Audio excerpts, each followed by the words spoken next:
अस्सलाम वालेकुम नाजरीन, आप देख रहे हैं JN न्यूज़ और मैं हूं आपकी होस्ट रुबीना चौधरी। सबसे पहले नजर डालते हैं आज की अहम खबरों पर। शेखोपुरा PTI के सीनियर रहनुमा चौधरी माजिद मंसूर कानू ने कहा है कि PTI के खिलाफ जो अच्छे हथकंडे इस्तेमाल किए गए वो कौम पर आया हैं। इंतखाबी नताज चुराने वाले कौमी मुजरिमों ने करप्ट टोले को इक़्तिदार पर मुसल्लत करके उनकी लूट मार में अपने शरीक होने का सबूत दिया।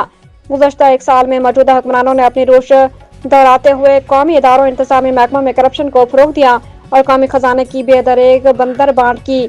आला अदलिया को इंसाफ के तकाजे पूरे करते हुए इंतखाबी धांधली के हक़ाइक़ आश्कार करने की खातिर बाइख्तियार जुडिशनल कमीशन तश्कील देना चाहिए ताकि जमहूरी इक़्तिदार को रोंदने वालों का कड़ा मुहासबा मुमकिन हो सके।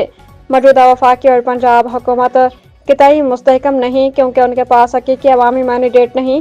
कौम ने वोट बानी PTI के नजरिए को दिया मगर पार्टी के मैंडेट पर शब खून मारकर मुस्तरद शुदा करप्ट सियासतदानों को मुल्क कौम पर मुसल्लत कर दिया गया है, जिन्हें एक साल बीत जाने के बाद भी अवाम ने तस्लीम नहीं किया और उनसे छुटकारा चाहती है।